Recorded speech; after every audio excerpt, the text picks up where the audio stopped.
Okay, welcome to another episode of Seeds of Music. I'm Kyle Williams, your host, and this is the #1 web show where aspiring independent artists and do-it-yourself musicians can learn right now how to gain wider exposure, grow a strong base of raving fans, and make a living doing what they love. So for today's episode is super special because it's our first follow-up. We had Cody DiGerolamo, was the second interview on the show, and now he's back on to talk about not only what he's been up to since then, but also why he's decided to release singles instead of full-length albums and why that may be getting a better fan response for him. So stick around. All right, guys, welcome to another episode of Seeds of Music. We have back on the show one of the OGs for the Seeds of Music web show, Cody DiGerolamo, man. Pleasure as always. Thank you for having me, dude. So what have you been up to since, last March, I think, is when we did and released your interview? Yeah, it's been a while.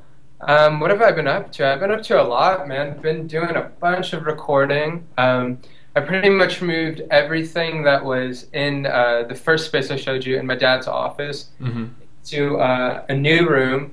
So pretty much this whole room now is dedicated to music, which is really awesome. Very grateful for that. How's that affected your ability to get stuff done? Just having a room that's just dedicated to it. It's much more accessible, that's for sure. Instead of kind of running all throughout my house, because I had my organ in one room, I had my piano in the other, guitars all scattered throughout the house. So it's definitely been much more accessible, and I can kind of enclose myself in four walls and go from there. Yeah. How important do you think it is to have for any artist or musician to have just a dedicated space? Is it really, really important, or does it just somewhat kind of help? I mean, I'd imagine that it makes a huge difference.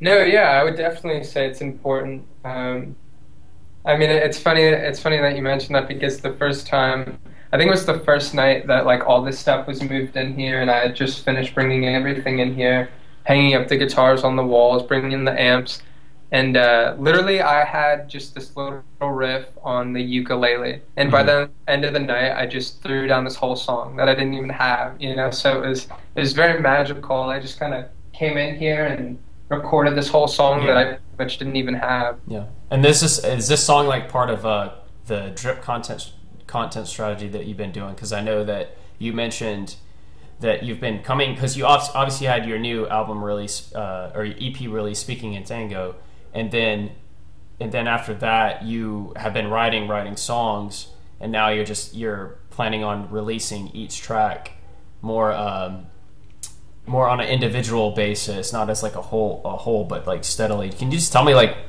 what made you want to do that instead of just throwing another album or EP? Right. Well, yeah, this month, the month of November, I'm going to be releasing a song a week. So I'm going to be releasing a total of 4 singles. And I think the main reason for that is, with the first album, Word Color, I did the whole album thing. I had a bunch of material and I just threw it all down. Then I kind of, for Speaking in the Form of Tango, I wanted to approach it in a different way, because I just wanted to kind of experiment with what would kind of get a better response from people, something that would be more digestible in a sense. And that was the reason why then I did just a 4-song EP, straight to the point. And now I'm kind of breaking it down one more layer and just doing a bunch of singles.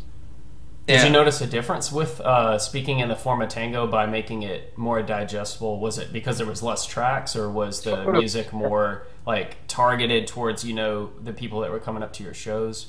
I mean, how did you do that?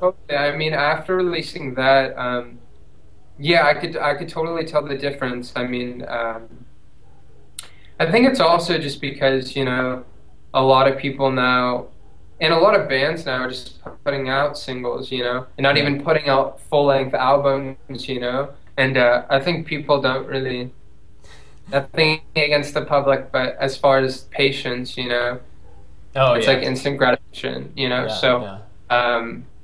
there's people who like to listen to, albums all the way through, and I have to admit, I still feel feel like a part of that tribe. But That's now all. because That's of right. music streaming, I really actually have, like, with the newer music I'm obtaining, it's more like I'm pulling certain tracks that I like into a playlist. So it's like Okay. nonstop music that I love rather than listening, because it's a challenge if you have an album and you have a few great songs and a few mediocre ones, then Hmm. people, they're not forced to listen to the whole album because it's only on a vinyl or a tape or a CD. It's like they can just be like, oh no, I'll pull this one that I like into my streaming playlist. So is it, you think that that like factors into why it's more, why you've done what you've done by breaking I it think down? so. Yeah, I think I'm trying to just, I guess, catch the attention of the listener on the first try, and not maybe have, a couple songs and then maybe the single. Yeah. I did like maybe, I mean, that's kind of what I did for Word Color. I had a couple songs and then I themed to Mexico, and I guess I would consider that this single for the album. And yeah, I'm kind of just trying to hit them with like a bunch of singles, songs Okay. that I would call singles. Recently, actually, last week, or not even last week, a couple days ago, I released my first single. That one's called House of Dreams, Okay. and I'm actually in the process now of working on my own production for a little video for that. So, How did you release it? or I released that through Bandcamp, actually. Okay. And Yeah. how do you promote that release? That's a great question. I mean, when it comes to that, I'm on Facebook a good amount of the time. I think that's where I do all of my publicizing and whatnot. I don't really do much of other social media sites and whatnot, but yeah, I do Facebook. I usually upload all my music onto Bandcamp, though. Okay. I have a bunch of stuff on iTunes too, but for these singles, I think they're going to start maybe on Bandcamp, and then I'll move them over to iTunes. Okay. For the fan base that like you already have, built on Facebook, did you notice like any results or like kind of increase in interaction when you released Speaking in Form and Tango as something like much smaller? Did people respond better to that? Yeah, yeah, I believe so. I mean, I was getting a lot of people who were saying like, "Oh, every song on that, is great. I really love that." And each song, it works well with the next song, but it's very, it's to each its own type of thing. Huh. So, yeah. That's cool, man. Because like, it's almost like you take fewer songs that get a better reaction, have a smaller release, and the impression that you leave in people's minds is much better than that. Like, imagine if you would have had like a 21 track like album release, and people were like, well, I really connected with four of those songs. It just kind of like they feel kind of weighted down in Right, that right, right. sense. I mean, I'm just like spinning this off the top of my head, but as a No, listener too, that's probably how I'd feel. I agree. I feel like a lot of the times with albums and stuff, people feel, obligated to, now I need to take an hour out of my day to listen to Yeah, this. An EP is all of like 15 to 20 minutes, if yeah, that, and you know? this is kind of I mean, I'm not. I know this isn't. By the way, guys, this isn't to like down on doing an album. I mean that it's not like No, some people oh, say. Some people say the album format is dead, and uh, you know, nothing's. People say punk is dead too, but I don't think anything really, or '80s hair metal is dead. It's not really ever dead, unless like it just could, every trace of it was just erased from existence, and then people simultaneously forgot about it. Then it would be lost, like for sure. Maybe only to be rediscovered later on in time. But it's just like this idea that the album itself is a dead format. I'm not quite sure if that's necessarily true, but it used to be like with label releases, it would make sense, right, to make an album and release that as a whole because they had control over distribution and it was physical. So it's not like, why would they spend a ton of money promoting several small like chunk EP releases or several singles when they just put it all into an album and try to batch it all together. Because no matter what, when you buy it, you have to buy all the rest of the songs too and include it on there. So I think it's a sign of the times too. Like we're more enabled to do it this way. For sure. I agree. Yeah, yeah. But another thing that I know that you mentioned we've been talking about that you've been up to is doing some music video shootings, and I know you promoted on Facebook your newest music video for Curtains Down. Mm-hmm. That's right. Yeah. Yeah. What was your experience like doing that? I know it's your second music video, but is there any like problems that challenges that you've run into when in doing music videos, being an independent artist without a huge budget? Well, I think actually not having a budget could, there are great things that could come from that. I don't necessarily think you need a budget at all in that sense. I mean, as long as you find people who are willing to work with you. Really? Yeah, I mean, I actually kind of think if you have, a large budget, it could be detrimental, just like knowing too much music theory for that sense. Oh, yeah. So I think I'll use the Mixolydian scale here, or the third invert, yeah. Yeah, but the music video, Curtains Down, we released that a couple months ago. I worked with a friend of mine, Jacob Hawkin, who is part of a production team called Apex Films. Okay. And that was a great experience. He did the first video. He did Theme to Mexico, and he did Curtains Down. And great guy, great idea, great mind. How'd you get him to work with you, though?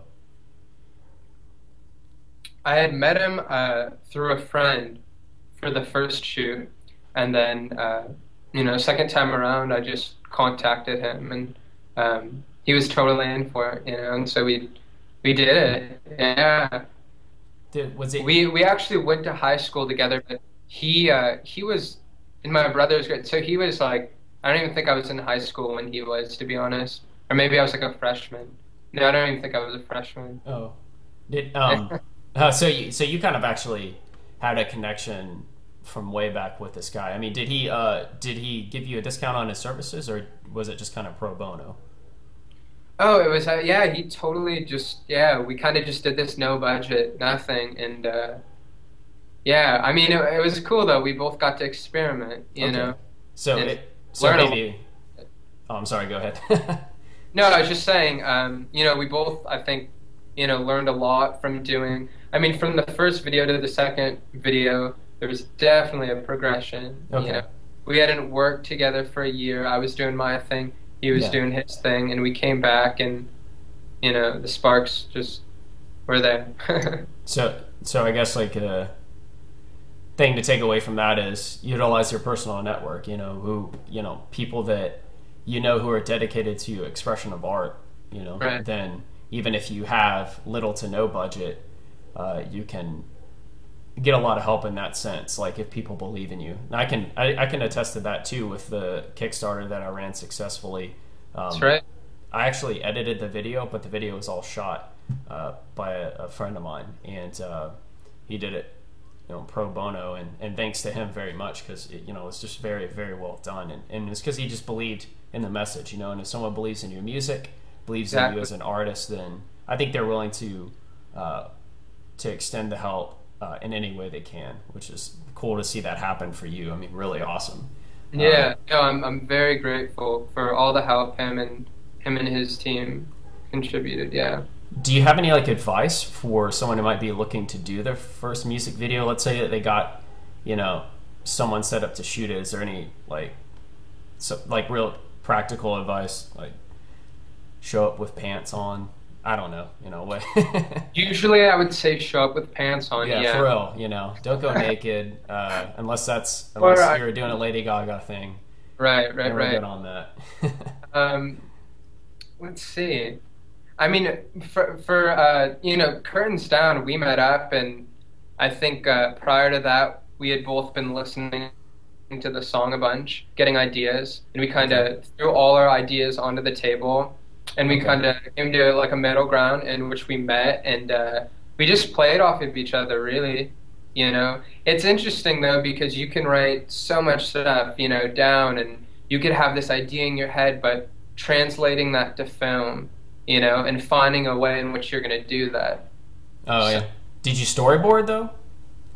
we didn't storyboard actually. Oh, really? Yeah, Just this this straight was off of the here.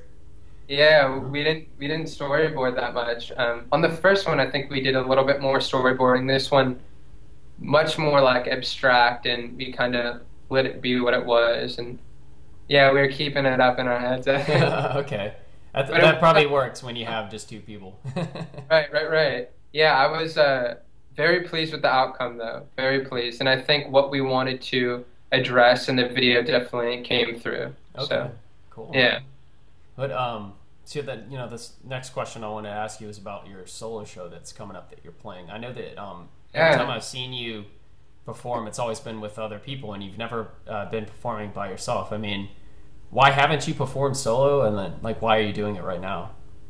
Well, in the past, I mean, I've been playing shows since like eighth grade, with different bands and whatnot.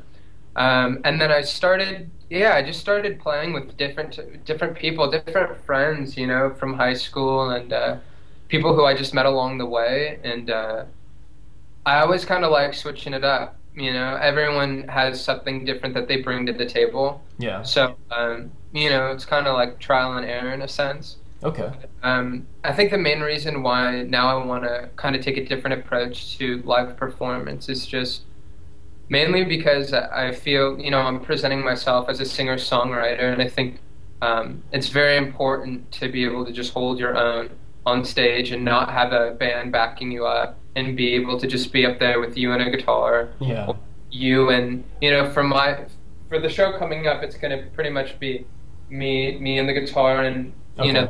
the loop station. I'm definitely going to be doing some looping and stuff. Oh, nice. Yeah, it's Yeah, going to be that's the cool. way to go. To Yeah. get yourself like a pseudo band going in the background. Hmm. But no, I totally get that. Yeah.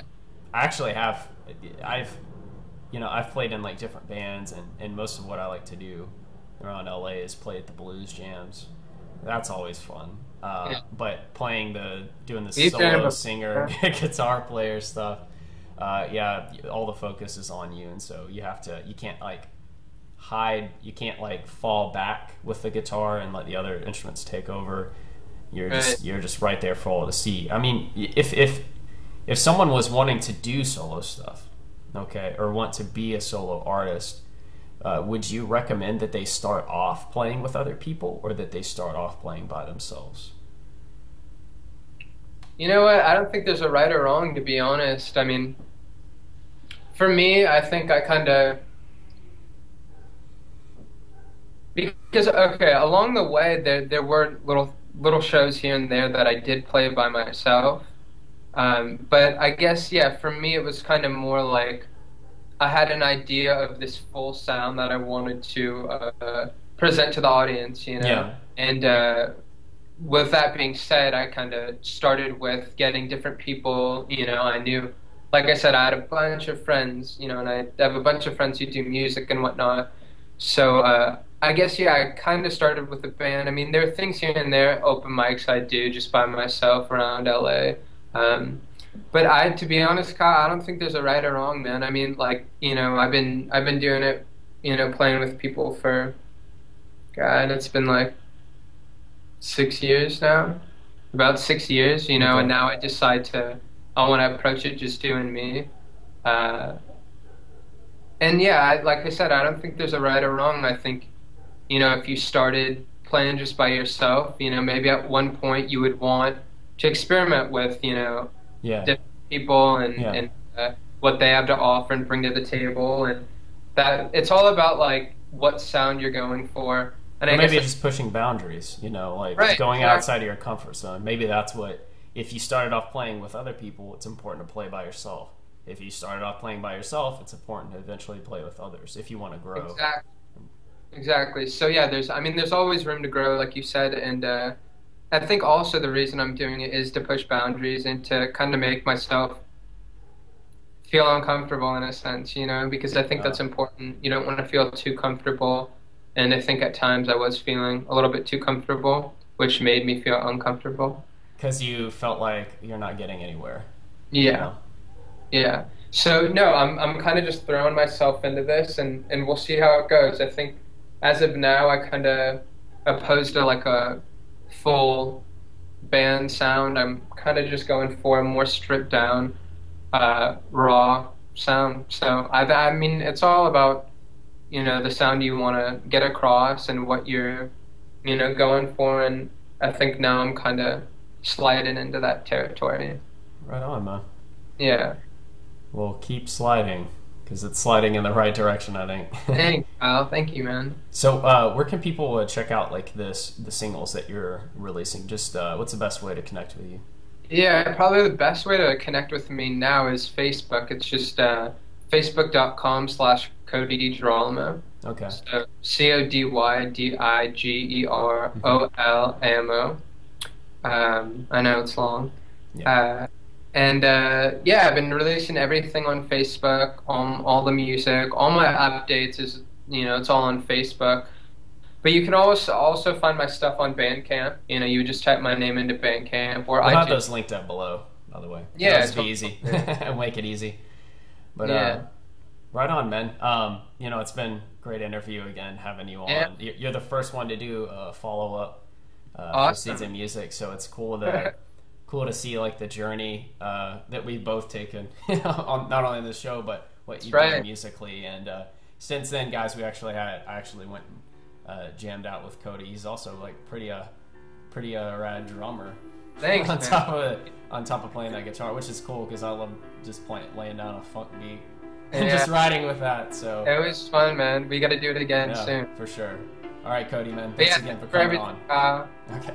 All right, man. Check you later. That wraps up another episode of Seeds of Music. We had Cody DiGerolamo on for a second time. Really awesome guy with great music, so make sure to check out his links below. Next, if you haven't signed up for the email newsletter, this is the best way to stay up to date with everything that's happening at Seeds of Music and make sure you never miss an interview. If you like this interview, make sure to also hit that share button below. Share it on Facebook, Twitter, any social media platform is much appreciated. And lastly, comment on the video. What was your greatest takeaway from the interview and how you apply what you've learned? Will you decide to drip content or release singles instead of a full-length album? Let us know your thoughts in the comment box below, and see you in the next interview.